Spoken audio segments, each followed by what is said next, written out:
now that we've checked that everyone can hear us, we will get started into our webinar today. So thank you again for joining us for our webinar today on the Erasmus VET Mobility Charter, which we will abbreviate to the letters VMC for the purpose of today, because it's quite a mouthful.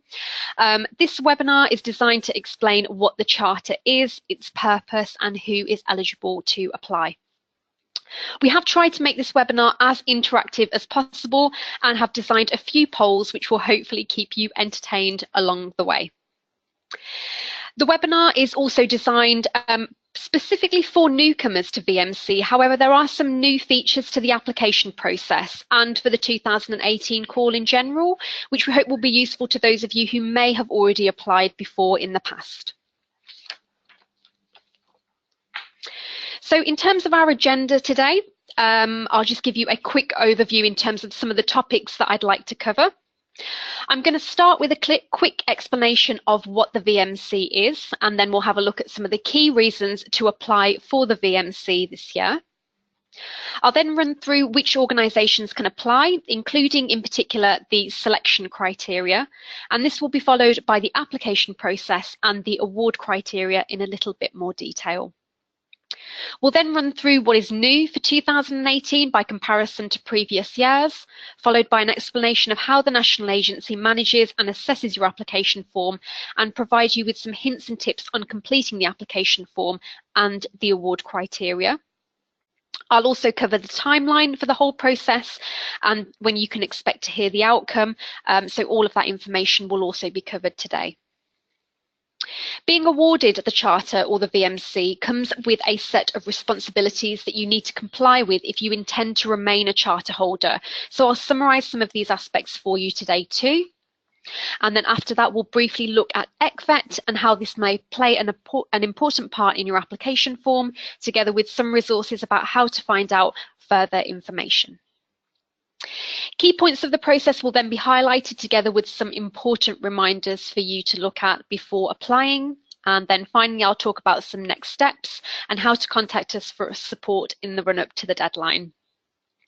The webinar running time will be roughly just over an hour, so we anticipate no longer than about an hour and 15 minutes, just depending on the number of questions that crop up towards the end of the webinar.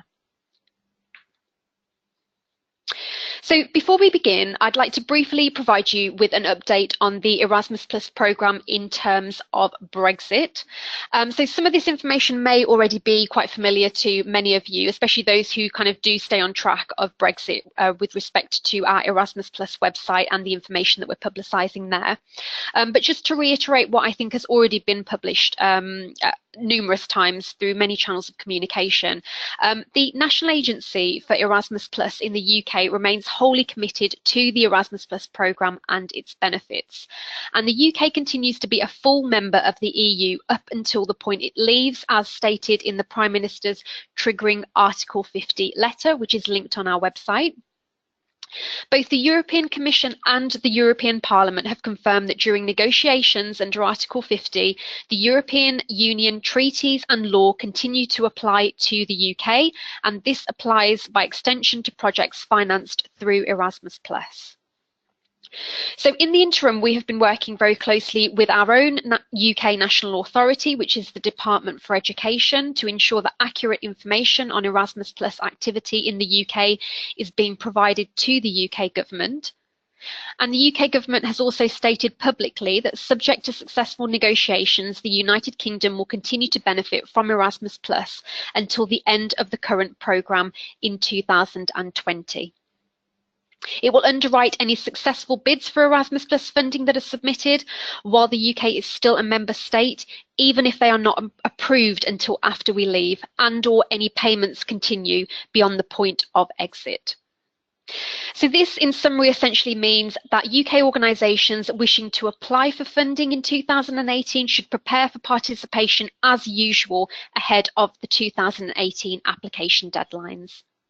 And you can find out more information about this on the UK National Agency's Erasmus Plus Brexit webpage, which is linked in the slide for you there.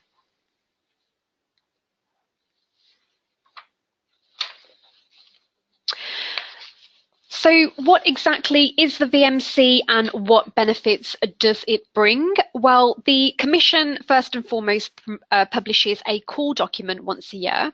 And for the 2018 call, the call document was published last November and has since then been on the VET Mobility Charter page of our website. The Charter is essentially a way of rewarding, promoting and accrediting quality in organisations that organise and manage mobilities and who have a proven track record of delivering multiple high quality mobility placements for staff and or learners in VET. The VMC is intended to encourage further development of the European Internationalisation Strategy, which will be referred to as EIS for the majority of this webinar. The internationalisation of organisations is important because it improves the attractiveness and quality of VET, and it brings institutions closer to the labour market, as well as creating networks and hopefully qualitative partnerships. Charter applications or charter applicants are expected to have developed in their international approach, for example, networking with organisations in other countries, promoting the learning of foreign languages, and looking beyond national VET proposals, and this is if they will be continued to be awarded the Charter. The Charter is also meant to improve the quality of VET placements as well as embed high quality mobility activities into curricula.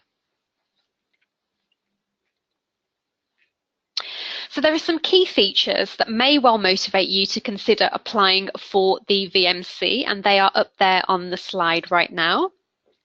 So the first thing to remember is that the Charter will be awarded until the end of the programme, which is the year 2020. The call document, however, also mentions the prolongation of the Charter after 2020, so there is the implication that the Charter will continue through to the next generation of programmes, which is particularly positive.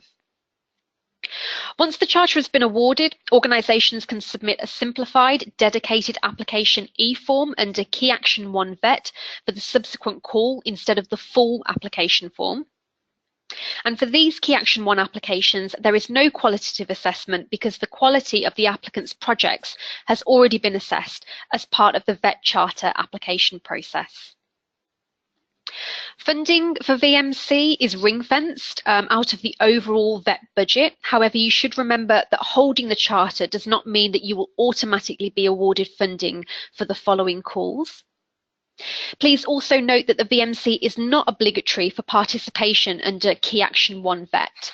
Therefore, if some applicants aren't successful in their Charter application, they can still apply for Key Action 1 VET funding in the usual way. Being a Charter holder also means that your organisation or your UK national consortium are deemed as high quality providers of Key Action 1 VET projects, which you can use as a bit of a selling point. The European Commission will make Charter holders more visible to companies in Europe looking for trainees by publishing your organisation's information, so things like your organisation name, the names of your UK national consortium members if applicable, your organisation's website, the sectors that you work with and the target groups that you work with, and that potentially may result in you building a stronger network. Applying for the VMC also means that you will commit to a 5-year plan to increase and or expand mobility activity, thus delivering mobilities on a bigger scale to create more impact. So to reiterate, it is important to note that those who are awarded the Charter in 2018 will be able to use a modified application form process for the 2019 call VET, for the 2019 call Key Action 1 VET process and onwards. The certificate will be issued for the duration of the Erasmus Plus programme until 2020, and that's subject to satisfactory performance. And finally, at the mid-term of the Charter and at the end of the last mobility contract, Charter holders will be asked to report on the development of their European internationalisation strategy and the impact of their Charter. So moving on to some more of the kind of technical aspects then of applying, we'll now consider some of the main eligibility and selection criteria. So any public or private organisation active in the field of VET can apply for the Charter as long as they meet the following eligibility criteria. Applicants firstly must be established in one of the Erasmus Plus programme countries. So if you're applying to the UK National Agency, your organisation must be based in the UK. Additional eligibility criteria you must consider are fully detailed on pages 2 and 3 of the core document published by the European Commission, and the link to this can be found in the chat box and also in the handout to this webinar. In addition to the eligibility criteria, there are also two very important selection criteria that we'd like to draw your attention to. Firstly, all applicants must have completed at least 3 VET mobility projects, and this can either be under the Lifelong Learning Programme as Leonardo Mobility Projects or under the Erasmus Plus programme as Key Action 1 VET projects. You can apply to become a charter holder, whether or not your organisation is a previous applicant for funding under the Erasmus Plus programme, as you may well have completed 3 Leonardo Mobility projects under the Lifelong Learning Programme. However, it is strongly recommended that in these cases you have had at least 1 successful application form under Erasmus Plus before attempting to apply for the charter. If you have not yet had a successful Erasmus Plus project, you will need to ensure that your charter application highlights the relevance of your previous lifelong learning projects to the Erasmus Plus programme and how that will translate across. The second selection criteria that we'd like to draw your attention to is the average budget spend. So the average budget spend across the last 3 of your completed mobility projects must total at least 80%. So do be careful here. We mean here that the 3 last completed projects, not any 3 projects that you've completed. So we are talking about the last 3 projects that you've completed must total at least 80% of the budget spend. Completed projects are defined as those where the final report has been submitted and the final payment has been raised. And finally, regarding consortium applications, the eligibility rules of the 3 VET mobility projects and a minimum average spend of 80% of the budget applies to the consortium as a whole or each organisation which is a member of the consortium. So the VMC, if awarded to a consortium, is only valid for the exact same consortium and it's not valid for the use of an individual partner. So if you apply for a consortium, or as a consortium, sorry, any future applications made as a VMC holder must be made with the same UK consortium. Full details about the rest of the selection criteria are on page 4 of the core document, and it is your responsibility to read the core document very carefully and make sure you comply with all of the eligibility and selection criteria before applying. So I'm going to take a short pause now and hand over to Nikki, who will take us through the first poll, and that should appear on your screen in the next few seconds. Okay, hello everybody. So I'm Nikki. So we're going to be looking at the first poll available today. So do you consider yourself to be eligible for VMC?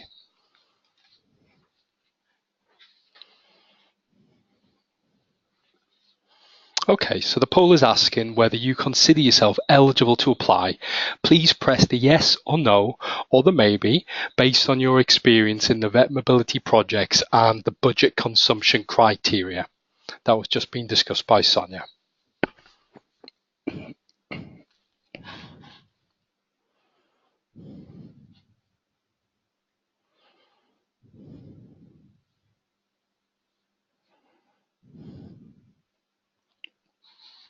Okay, so we've got most of you in. We've just got 1 more to go, I think.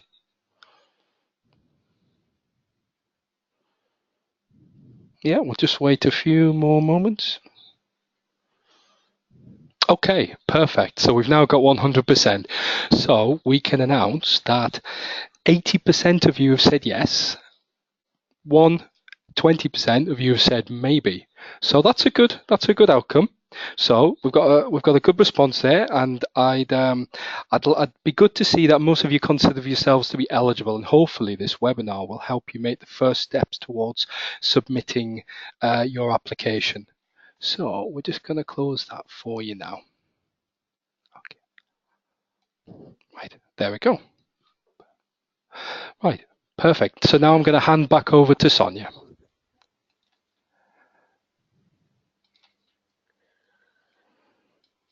Awesome. Thanks very much, Nikki. And thank you everyone for taking the time out to complete that poll. It's always useful for us to know whereabouts it is that you gauge yourself with respect to eligibility. And do keep your questions coming through in the chat box with respect to that if there are any.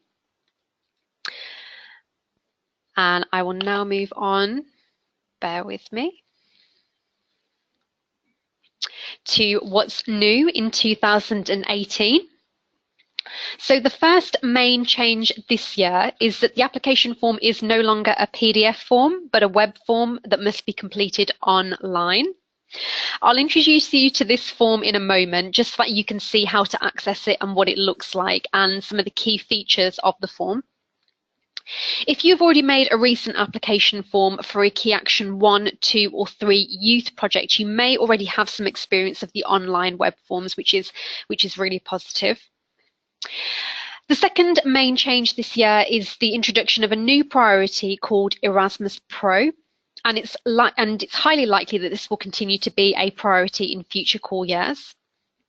Erasmus Pro is a policy initiative responding to calls from the European Parliament to increase the quality of VET and employability of VET learners through long-term mobility placements.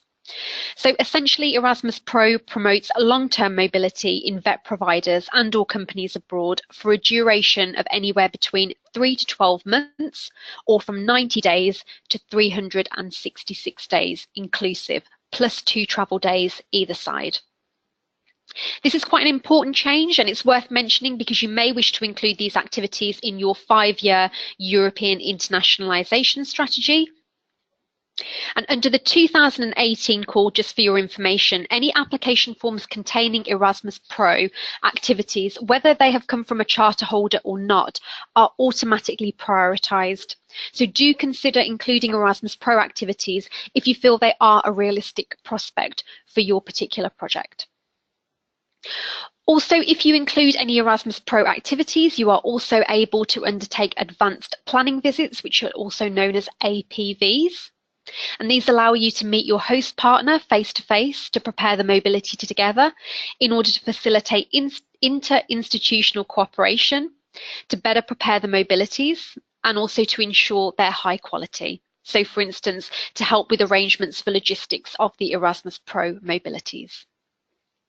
The eligibility criteria for these visits is outlined on page 52 of the 2018 programme guide, and it's covered in our guide for applicants, which will be released very shortly.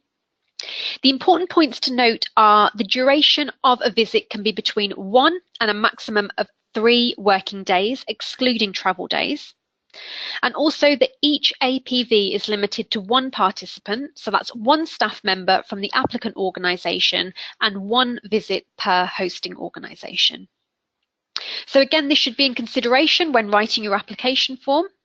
The incorporation of Erasmus Pro activities will also affect how you explain how you will manage and prepare for different types of mobilities, for instance, short-term versus long-term mobilities, and how you will increase mobility activity and ensure mobilities continue to be high quality moving forward. So I'm going to take a second pause now and hand back over to Nikki, who will take us through our next poll, which should again be on your screen very shortly. Okay, so hello again. So we're now going to be looking at our second poll. So we shall be asking, are you considering using the Erasmus Pro in future Key Action 1 applications? So just as before, if you could answer yes, no, or maybe.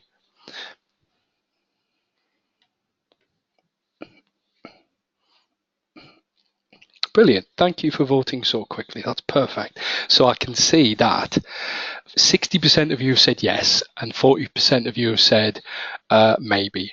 So we'll just share that result for you now. That's fantastic. So thank you for that. And we're now going to be passing back over to Sonia.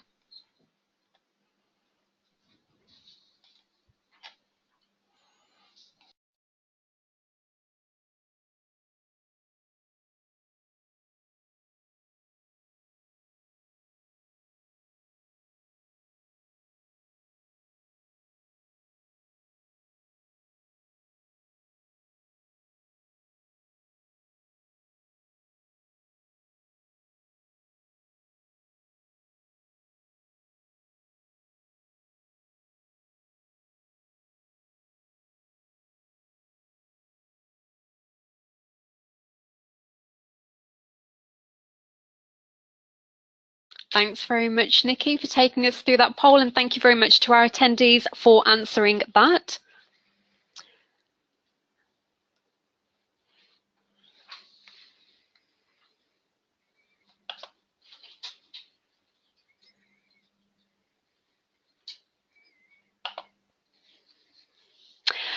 Okay, so now you know what is new, and now we've gauged a little bit more around Erasmus Pro. I'll provide you a short overview of the application process and then show you the new application web form. So the process of applying begins with the completion and submission of a dedicated 2018 VET Mobility Charter e-form. This year, as I mentioned, the application form is actually a web form and it must be completed online. The European Commission we were going to say not yet released, but they literally released it, I'd say maybe 10, 15 minutes before we were due to start this webinar, so it's kind of hot off the press. So the notification not only will be given during this webinar, which we've just done, but we'll also make sure that it becomes live on our website as soon as possible. And the link to the application form will be put on the VMC page of the Erasmus Plus website. So as part of your application form, you will need to include your organisation's European internationalisation strategy, and that will be a separate document which you will attach to the form. We recommend that you follow the guidance contained within our guide for applicants, which will be released with the application form link, as this gives step-by-step instructions about how to complete the new web form and the checks you should make sure you have actually completed before submitting it, together with some useful hints and tips on what information to actually include. The deadline for submission to the UK National Agency is on or before 11 AM UK time on the 17th of May 2018. There will then be an assessment and an evaluation period concluding at the end of September 2018. And you'll be notified of the assessment outcome and whether or not you've been awarded the charter again by the end of September 2018. And if awarded the charter, hopefully you will be able to apply in the simplified way described earlier on for the 2019 call onwards for Key Action 1 VET. If you are unsuccessful in your charter application form, you can still, of course, submit a Key Action 1 VET application form in the usual way and would still be eligible to apply again for the charter in 2019. So before I go on and show you the web form itself, it's important to note that there are 11 sections in the web form to complete, as you can see from the content screenshot on this slide. And whilst most of the sections are fairly straightforward to complete, there are two sections of the VMC application form which are very different to the usual Key Action 1 application form, and we're going to spend a little bit more time on them. And those are sections 3 and 4, which have often been the weakest sections in previous call years. So further guidance will be given here. So now we'll go through the sections of the web application form and I will show you some screenshots so that you can see what it will look like once it's released. So I just ask for your patience as I get that set up. So bear with me for a second, but do keep your questions coming via the chat box.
Okay, thank you very much for bearing with me.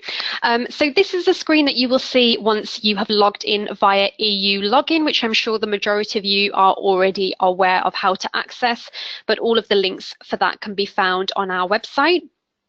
And I'm just going to scroll down. And you can see that on this particular page, the very first option, the Vocational Education and Training Mobility Charter application form, this is the one that we're interested in. So we hit apply. Before showing you the application form, you'll see a pop-up. So it's a very short welcome notice. It signposts you to the guidelines, and that is hyperlinked. So that's the Commission guidelines. And then the second paragraph essentially just relates to the context section, which I can show you right now. So we can OK that. So in the top left of the form, you can see each of the different sections of the e-form. And I'll take you through these very, very quickly. The first is context. So that's fairly straightforward. In fact, I can fill that out for you right now. The very first question is asking for the national agency under which we're applying, and the UK sits at the very bottom. And we're right there. And you will note that that green bar is essentially a confirmation that the field has been filled in and completed. And then we move on to the second drop down, which is the language that we'll be using to complete the application form, and that is English. And that also then turns green. And then if you pop back into your content section, you can see that the whole section has been ticked off as green. So essentially that has now been completed. So you use these icons on the left-hand side as indicators as to whether the sections have been completed or not.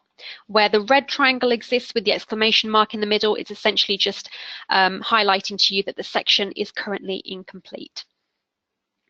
So the second section goes through participating organisations. So that's more information about yourself as an applicant organisation. This is quite an interesting page to show you because it shows you the majority of the different options that you'll have within and throughout the form. So the form consists of actual text boxes where you'll be required to submit actual text. The pick has not been found. That's always a good sign. So that I've just made up for the purposes of today. You've also got the option on the middle right-hand side of the page, which is a menu box. So at times you will be required to hit that menu box and choose an appropriate option. And the form also consists of many drop-down versions or drop-down boxes as well. So do be aware of that there's a mix of check boxes, drop-down boxes, menu options, but also text boxes as well. And once complete, they will turn green. The next section is your internationalization strategy. This is the page that won't contain a text box or anything for you to fill in. Essentially what you need to do here is attach your European internationalization strategy, and there is some information there for you to go through. It will signpost you to the annexes section, which I'll talk you through in a bit more detail, and it also signposts you to a practical guide on completing an EIS via the very last link there. The next section is your past activities. So here you'll be required to submit your last 3 completed Erasmus Plus projects, and you can continue to add in more if you want to by using the add function, but really it's just the last 3 projects that we need for you to be put in there. Then we've got the project management section, which is fairly straightforward and consists of text boxes.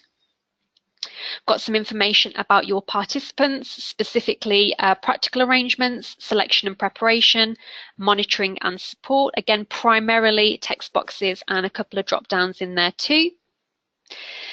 Then we've got the outcomes section of the e-form, which goes through primarily learning outcomes, but there's also a box towards the end on achievements. And then we've got follow-up, which is fairly straightforward. So we're going through here things like impact, dissemination, and evaluation. And then future developments. So here you're asked to highlight some of your future developments in terms of numbers of learners and staff that you intend to send over the next 5-year period. Finally, we have annexes. The majority of the annexes that appear on here are compulsory. So you can see here that we've got a Declaration of Honour that's required, and you can download that by hitting the Download Declaration of Honour button on the top right there. The next annex that is required is your European internationalisation strategy, and you can do so by hitting the Add File and adding that straight into there. And at the bottom, we've got any other relevant documents, and this is really optional. So you don't have to add in any other relevant documents if you don't have any, but you can via that space right there.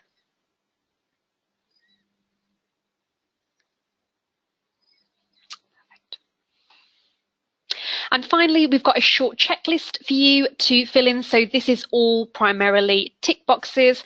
So we've got 3 checks for you to tick off there to confirm that you have abided by eligibility criteria, all the relevant fields have been filled in, and you've chosen the correct national agency of the country where your organisation is based. So for the purposes of this exercise, we can tick that. And then there's one final tick box towards the bottom regarding data protection notice. So here, once you've agreed with the data protection notice, you'll see the checklist has also been signed off as green.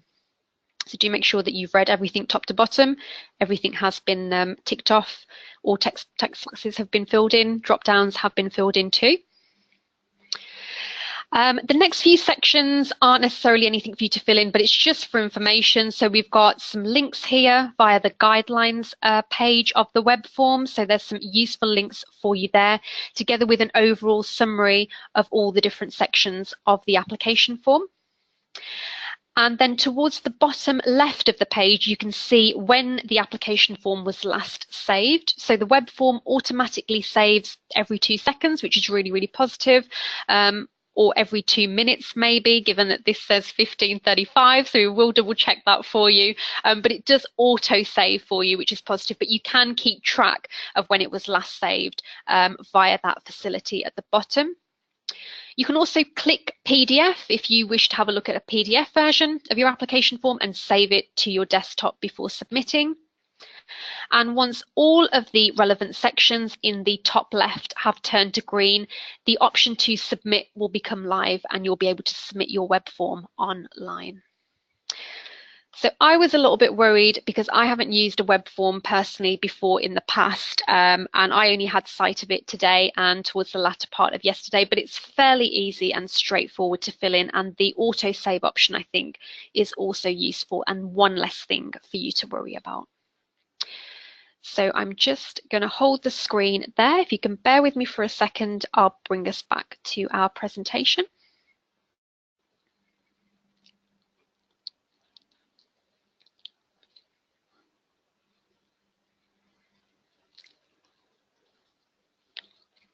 Okay, so just to remind you of some of the key features then of the VMC application form.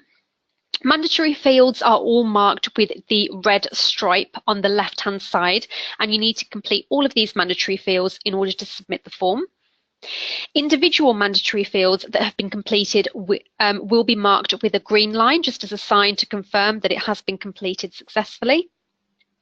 Throughout the form, you can acquire new information about a particular question by positioning your mouse pointer over the question mark sign.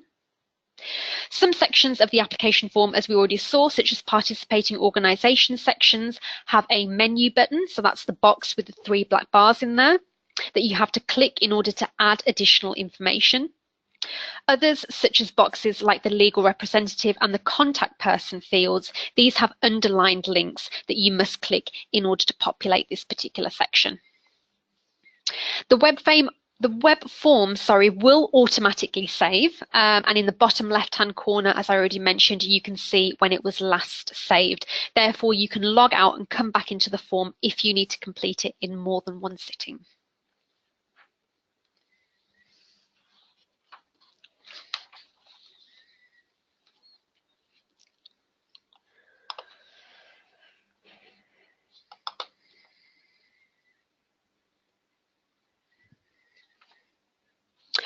So that's a quick overview of what the web form looks like. Hopefully it's not too daunting, but let's move on to some of the more difficult parts of the application form where we've found that applicants have struggled before in the past and potentially need a little bit more guidance.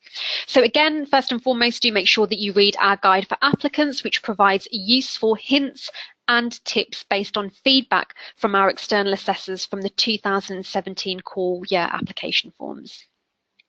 Section 3 is all about your organisation's EIS, so that's your internationalisation strategy. And when you get to it, it looks quite easy to complete, as we already saw, because it's simply asking you to attach your organisation's EIS document. You need to include your organisation's EIS as an annex to your application form in the annexes section, as we already saw, and you'll be encouraged to attach this as a document under the relevant part of the form, as you can see on the screenshot here, via the very first link, annexes.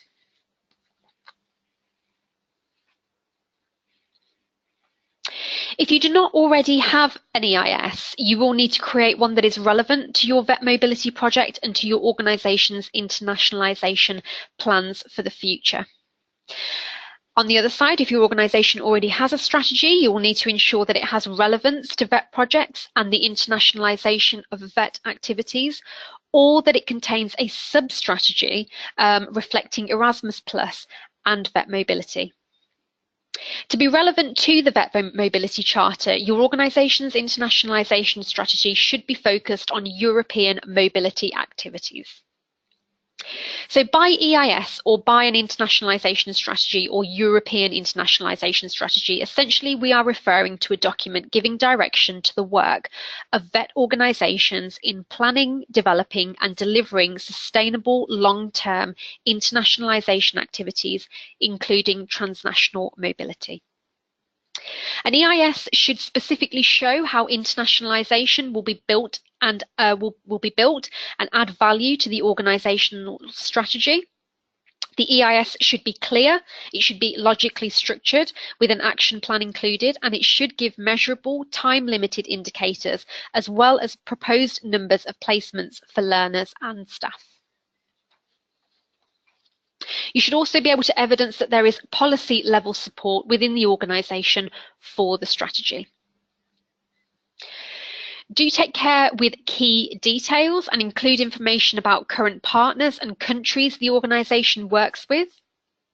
And it's also important to inform us about any prospective new partners and countries and why you want to work with them.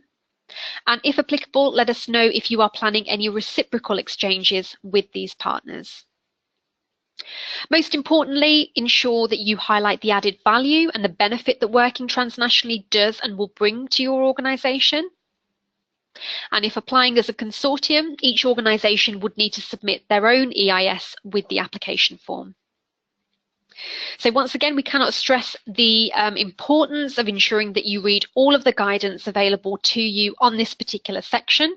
This section does, as I mentioned, tend to be quite a weak area for many applications or applicants that we've had in the past. Some specific hints and tips then on the European internationalisation strategy, so section 3, from the assessors last year are as follows. You can see some of their quotes there on the slide in front of you. First and foremost, ensure that the applicant organisation has the capacity to deliver the proposed levels of mobility activity within the application. If there is a significant increase on what is being done currently, the reasons for this must be explained and evidence provided that they can deliver the increased workload. The European internationalisation strategy needs to be clearly explained with specific examples of what the needs of the employers and trainees are and how the proposed activities will meet these needs. And also giving details on staffing levels and the experience or qualifications of these staff to give much more confidence in the applicant organisation's ability to deliver increased levels of mobility activities. So hopefully some of those hints and tips and quotes directly from our external assessors will be of use for you when completing your EIS. The next section is section 4, past activities, and that's another area where previous applicants we have found struggled, particularly last year. So in section 4, you need to detail the relevance of your organisation's experience in delivering transnational VET mobility in relation to the Erasmus Plus objectives of the call. And you also need to demonstrate an ability to deliver high quality projects. So first and foremost, you should assume that the assessors know nothing about your organisation or your previous projects, as assessors can only assess what is written within your application form. So you should therefore ensure that all your previous projects and achievements are fully documented and included within your application form. This is also the section where you need to provide information of the relevant contract numbers and titles of the last 3 completed VET mobility projects under the Lifelong Learning Programme or Erasmus Plus programme, as this is what makes you eligible for the Charter.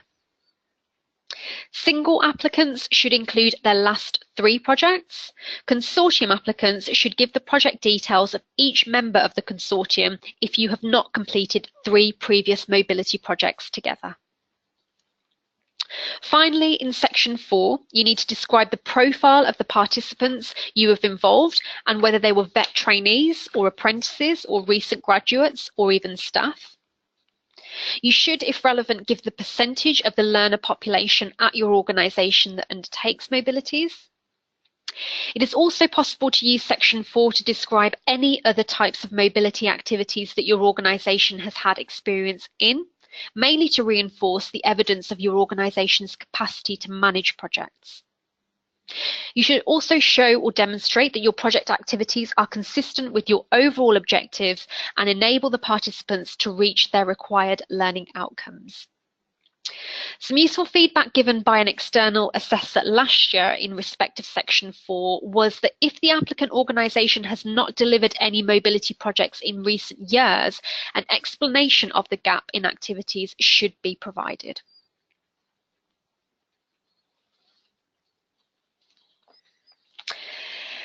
Sections 5 to 8 then will group all together, and they're very similar to what you'd find in the standard Key Action 1 VET application form.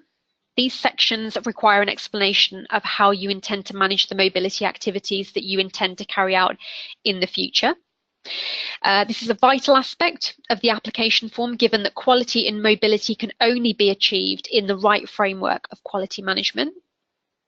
It is also necessary to show how you manage the full cycle of mobility from preparation right the way through to follow-up activities. So this means committing to a de facto quality commitment. Without it, your organisation cannot receive the Charter. You need to explain within these sections how you manage mobility within your organisation and detail how the important practical arrangements for organising travel, subsistence, social security and insurance, etc. are all to be made. If you have a high demand for mobility in your organisation, you need to show a clear and transparent process for participant selection, including the different stages and the criteria used to make the final decision. And you also need to confirm whether you use mobility for the most able learners or for those with learning difficulties, or even those with fewer opportunities if appropriate. Please also include the type of participants that you envisage sending, and remember that their preparation is of paramount importance if quality mobility activities are to be achieved. You should also explain your preparation process, whether this is sector specific or task related, linguistic, intercultural, psychological, and so on. You should also explain how management, preparation, monitoring and support may be specialised depending on the types of learners and or according to whether the mobility duration is short or if it's an Erasmus Pro long-term mobility lasting anywhere between 3 and 12 months. You should also include details about what plans you have in place to enable the inclusion of participants who face barriers to their involvement, whether for socio-economic reasons or because of special needs or any other factors. In addition, information concerning monitoring, support and mentoring activities should be shown here, along with any plans to include accompanying persons. You should specify what methods will be used to enable the recognition of learning outcomes. And you should also include here your organisation's plans with regards to host organisation selection and how agreements will be made with them. It's also advisable to specify contingency plans in the event of staff or organisational changes which may occur during the life of your charter.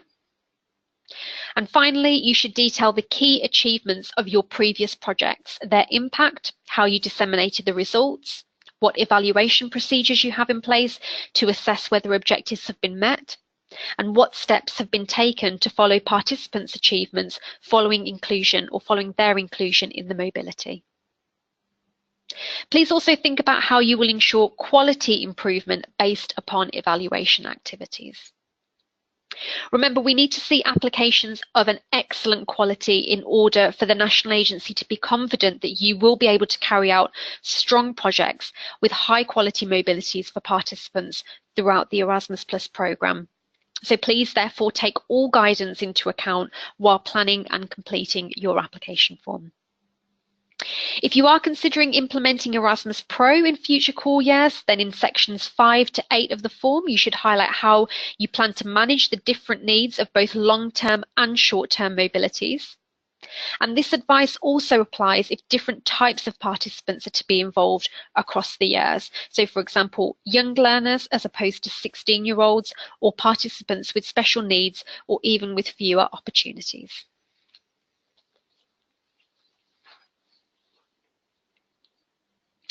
So we'll move on now to the award criteria, and as with Key Action 1 VET mobility applications, there are 3 award criteria which can achieve a maximum score of either 30 or 40 points.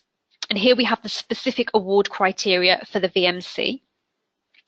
The first criteria is the relevance of previous transnational VET mobility experience related to the objectives of the call, and it can be awarded a maximum score of 30 points.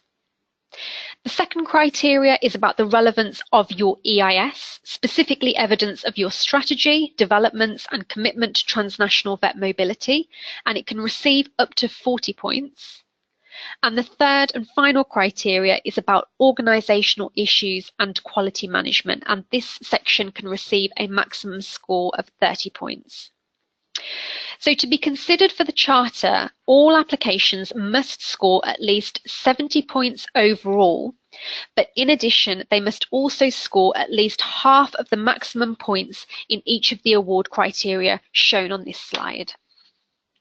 And full details of what our assessors look for or look out for under each of the award criteria can be found on pages 5 and 6 of the call document.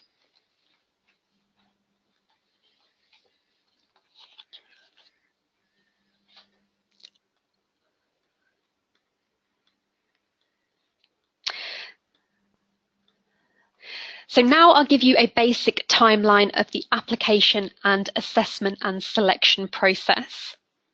So 2018 VET Mobility Charter applications have to be submitted to the UK National Agency on or before 11 AM UK time on the 17th of May 2018.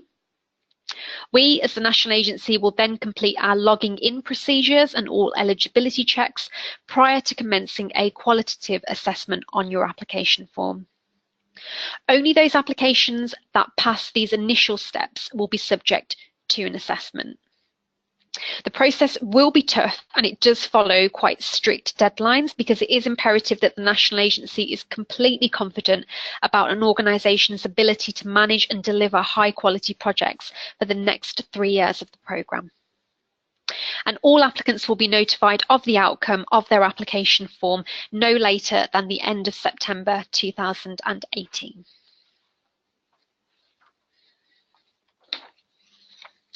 If you are successful in becoming a charter holder, then you will hold the charter for the lifetime of the Erasmus Plus programme, so that's until 2020, subject to satisfactory monitoring outcomes carried out by the UK National Agency.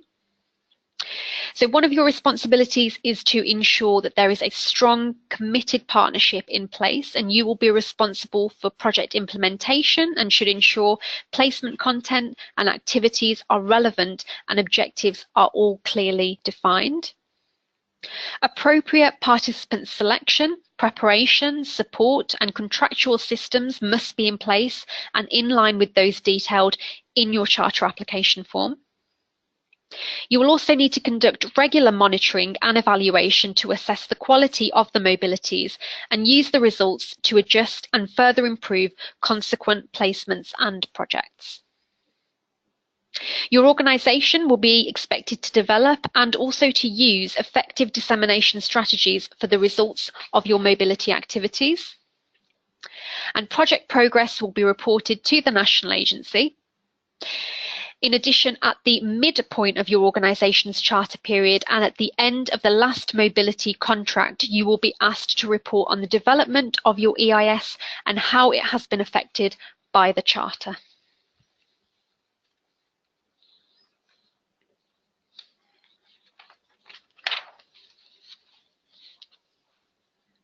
So I'd now like to briefly talk to you about ECVET. As most of you should already be aware, ECVET is a technical framework to facilitate the transfer, recognition and accumulation of assessed learning outcomes with a view to achieving a qualification. It's designed to facilitate lifelong learning and to support the mobility of European citizens. The learning outcomes approach in particular ensures a better understanding and comparability of qualifications and learning achievements across different countries, institutions, either within a country or across qualifications. As a potential charter holder, you would be expected to already be implementing some of the aspects of ECVET and should think about ways to make this part of your EIS where possible.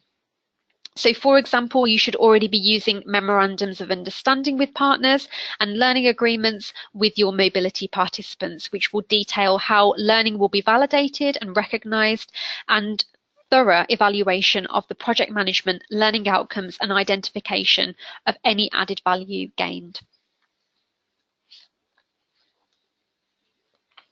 Using ECVET will benefit both the learners and your organisation. So some of the benefits can be seen on the slide in front of you. So for VET learners, it provides acknowledgement and recognition of achieved learning outcomes. So that can be knowledge, skills, competencies, giving value to all learning experiences. And for learners, it also offers improved employability. For VET organisations, ECVET offers capacity building for staff, insight into different teaching, delivery and assessment techniques in other European countries, improved profile and greater visibility through participation in European VET partnerships. And as a reminder, some of the key documents required to implement ECVET include the Memorandum of Understanding, learning agreements, and personal transcripts of learning outcomes achieved.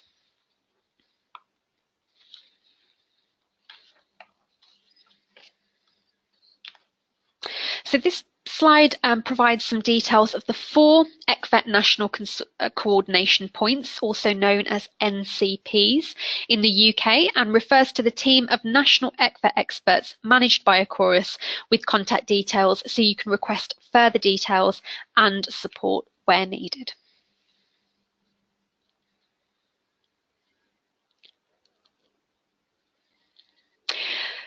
So do have a think about whether you have considered ECVET as part of your VMC application form, and the information on this slide contains some further resources for you to consider.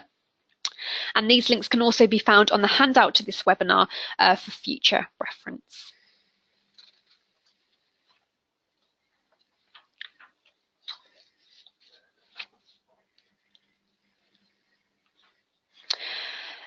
So before we conclude, here are some key points for you to remember. First and foremost, ensure that you are eligible to apply in this round. As a reminder, to be eligible, you must be a UK-based public or private entity who has had at least 3 successful VET mobility projects previously, with an average budget spend of 80% across those projects. If you're unsure about this, please contact your project officer at the national agency, but remember that it is your responsibility to calculate average spend correctly and to also be happy that you comply with the rest of the eligibility and selection criteria.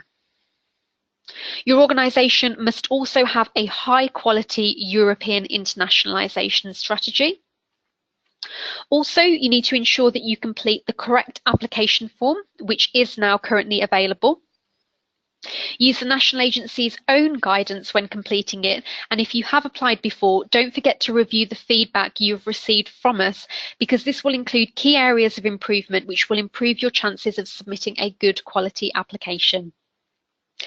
As with all of our application forms, we would advise that you save the form frequently, although the new web form essentially has got a save function embedded in it, thankfully.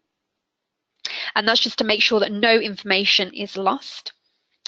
Do make sure you provide relevant answers to the questions in the application form, but remember there is a character limit on many of the sections, and you can see this limit by hovering your mouse over the answer boxes. It's also a good idea to get someone else to proofread your application form and annexes, perhaps against the published award criteria. And when completing the application form, please assume that the assessor knows nothing about your organisation and the projects you have previously completed. Include all core and relevant information in the form or attach them as annexes, because if you include links to websites or other documentation, the assessor may not have the time to read it. As always with any application form round, please do leave enough time for completing and submitting your application form before the deadline of 11 AM UK time on the 17th of May 2018. Unfortunately, any application forms received after this deadline will automatically be rejected with no exceptions. So I will now take one final pause and hand back over to Nikki for our final poll. Hello, thank you for that, Sonia. So it's our final poll, and we're almost at the end of the presentation, and we're just interested to know whether, with all the information you've been given and the excellent guidance we've had from Sonia, whether you're now considering for applying for the VMC Charter in the 2018 call. So let's just get that poll up for you.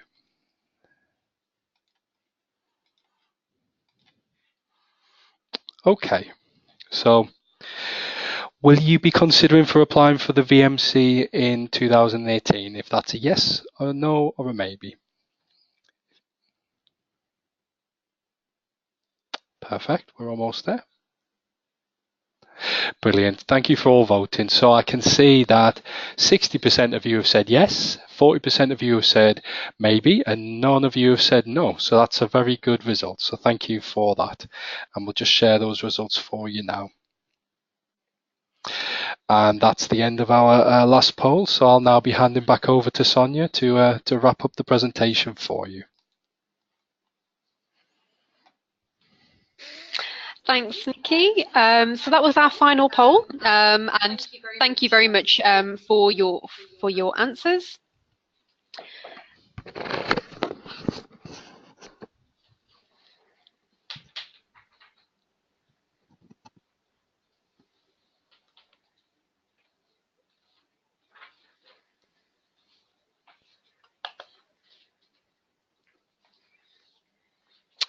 Fab. So to conclude, I'd like to remind you of the support the UK National Agency will be offering in the run-up to the 17th of May deadline. A recording of this webinar will be sent to you in the next couple of working days, and after the webinar you'll be redirected to a feedback form. So please do fill this out, as we aim to continuously improve these webinars and have taken on board previous feedback when creating the webinars for this particular round. The application form and detailed guide for applicants that we produce on how to fill out the application form and submit it will be available on the Erasmus Plus website very, very soon. Please also note that one-to-one 30-minute telephone support sessions will also be available this year, where you can discuss your charter application form with a member of the national agency. For further details and to request a call, please complete the expression of interest form, which is now available on the VET Mobility page of our website. The guide for applicants and the application form, as I mentioned, will also shortly make its way onto the website too.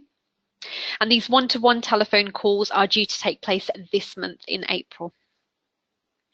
We will also be releasing a blog which will mention the one-to-one support calls for potential VMC applicants through our newsletter very soon. So please do sign up to our newsletter to be kept up to date with the latest funding deadline reminders, all of our news items, printed and digital resources, as well as case studies and much, much more. And as you know, the website can be found at www.erasmusplus.org.uk. And besides all sorts of information on there about the programme as a whole, there is a specific information page on VMC available there too. We also have a helpline, as many of you are aware, where a team is available to answer your questions about the VMC deadline and application form. So all that's left to say is thank you very much for your attention and participation in our polls throughout this webinar. We do hope that you found this information useful, and here are our contact details for further support. Myself and my colleagues Aisha and Nikki will be around for a few more minutes just to answer any final questions that you may have. And after this, please do feel free to email us via the email address on the slide in front of you, or drop us a call using the phone number on the screen right now. If there are any questions we haven't managed to answer during the session today, then we will get back to you via email afterwards. So thank you again for your attention. On behalf of my colleagues Nikki, Aisha and myself, we wish you the best of luck with your charter application form, and thank you very much for your attendance once again.